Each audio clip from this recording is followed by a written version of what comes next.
अस्सलाम वालेकुम, बिस्मिल्लाहिर्रहमानिर्रहीम। इंग्लिश स्किल्स ट्यूटर में आपको खुशामदीद कहता हूँ। आज हम पढ़ेंगे the rain by W.H. Davies. The rain एक ऐसी पोएम है जिसके अंदर हमें क़ुव्वत समात यानी हमारी जो हियरिंग पावर है उसको ज़्यादा फोकस में करने का मौका मिलता है। तो चलिए सबसे पहले हम पढ़ लेते हैं इस पोएम को। The rain. I hear leaves drinking rain. I hear rich leaves on top, giving the poor beneath drop after drop. This is sweet noise to hear, these green leaves drinking near. And when the sun comes out, after this rain shall stop, a wondrous light will fill each dark round drop. I hope the sun shines bright. It will be a lovely sight. Now let's analyze this poem, The Rain. इसमें जिस तरह के मैंने पहले ही शुरू में ही कह दिया था कि ये साउंड को ज़्यादा फोकस में लाती है। साउंड, ठीक है।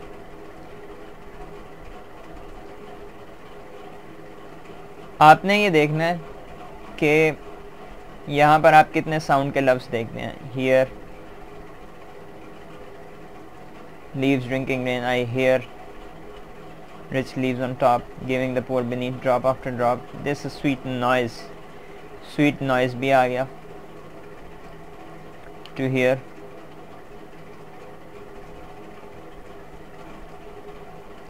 these green leaves drinking near. These green leaves drinking near. And when the sun comes out, after this rain shall stop, a wondrous light will fill each dark round drop. I hope the sun shines bright. This will be a lovely sight. So यहाँ पर जो है हमें sound को देखने का मिल रहा है, और जो दूसरा स्टैंजा है इसमें हमें लाइट का देखने का मिल रहा है। साउंड और लाइट, लाइट यानी कि आपकी जो ऑप्टिक्स हैं, आपकी आइज़ हैं, इससे भी रिलेटेड आपको इस पोएम के अंदर इंफॉर्मेशन मिल रही है। सबसे पहले तो आप ये देख लें कि इस पोएम में पोएट ने सोसाइटी के दो तबकों की बात की है। पहला तबका वो है जो कि रिच है, दूसरा तबका वो है जो कि पुअर है। क्योंकि रिच जो हैं वो टॉप पर होते हैं, तो पोएट ने भी इसकी अक्कासी इस लाइन में की है। आई hear rich leaves on top, giving the poor beneath drop after drop. तो पुअर को ड्रॉप आफ्टर ड्रॉप मिल रहा है, जबकि जो ड्रिंक कर रहे हैं, ड्रिंकिंग, आप ड्रॉप को ड्रिंक नहीं करते, you drink a cup full, a full cup. You don't drink a drop. You don't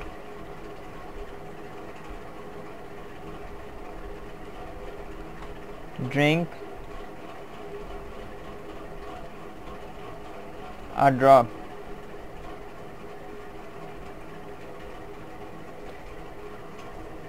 When you see that the poet is talking about rich people and poor people by depicting them from leaves, right? Leaves.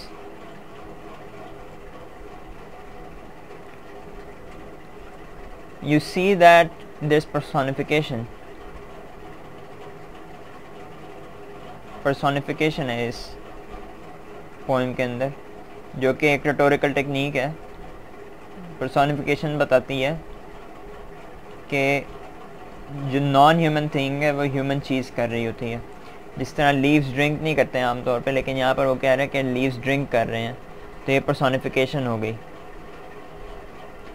Sweet noise oxymoron है, ये भी एक rhetorical technique है। Oxymoron के अंदर आपको दो मुख्तलिफ फिनोमेना जो कि कंट्रास्ट में होते हैं उनको एक करके दिखाया जाता है, यानी कि पॉजिटिव और नेगेटिव को एक करके दिखाया जाता है।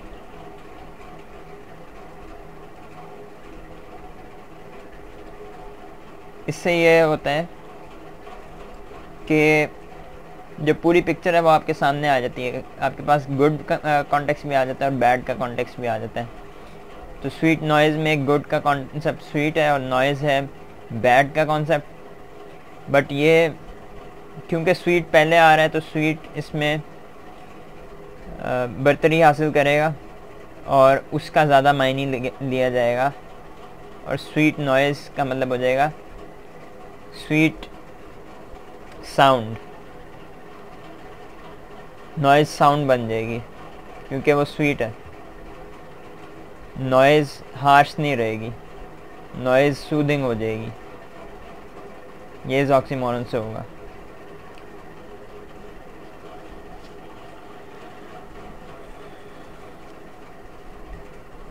And when the sun comes out, after this rain shall stop. यहाँ पर आपको ये भी देखने को मिलता है कि जो नेचर है ना, नेचर इक्वालिटी पर नहीं चलती। नेचर चलती है फेवर पर। कुछ लोग फेवर्ड होंगे, कुछ लोग नहीं होंगे फेवर्ड फेवर टू फेवर चलती है ये, यानी और सोसाइटी भी ऐसा ही करती है। सोसाइटी भी फेवर होकर चलती है और इक्वालिटी के बेस पर नहीं चलती। तो ये भी इस पोएम के अंदर आपको ये मैसेज भी मिलता है। And when the sun comes out, after this rain shall stop, but there are some phenomena। जिस तरह रेन है वो इक्वालिटी पर नहीं चल रही, लेकिन जो सन है वो इक्वालिटी पर चलेगा। सन हर लीफ को देगा अपनी सनलाइट। तो इस इक्वालिटी और इनइक्वालिटी के मिंगलिंग को, this mingling of equality and inequality, this makes life beautiful। ये भी एक मैसेज है इस पोएम में।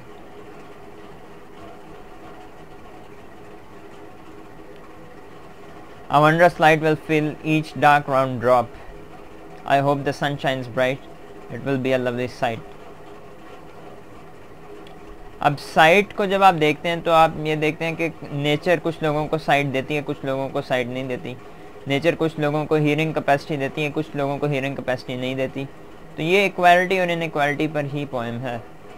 इसका सबसे बड़ा जो मैसेज है वो इक्वालिटी और इनइक्वालिटी का है। तो ये इसका सबसे बड़ा मैसेज है। ठीक है,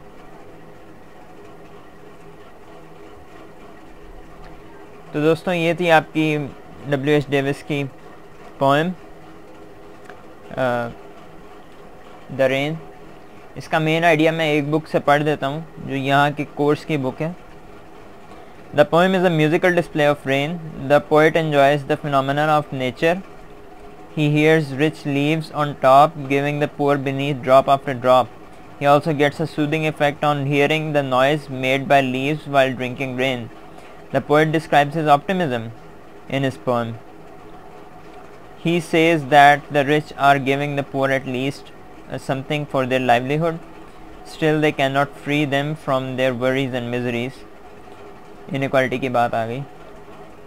He is hoping for a day when every problem of the poor will be resolved and they become happy. It will be an ideal time for the poet. So इसमें ऑप्टिमिज्म और idealistic चीज़ भी है। Optimism जो कि light दिखाती है optimism, और light ही ideal चीज़ भी है। ठीक है दोस्तों, तो चलें आज की वीडियो यहाँ पर ख़त्म करते हैं। मिलते हैं नेक्स्ट वीडियो में, तब तक के लिए अल्लाह ने के मान।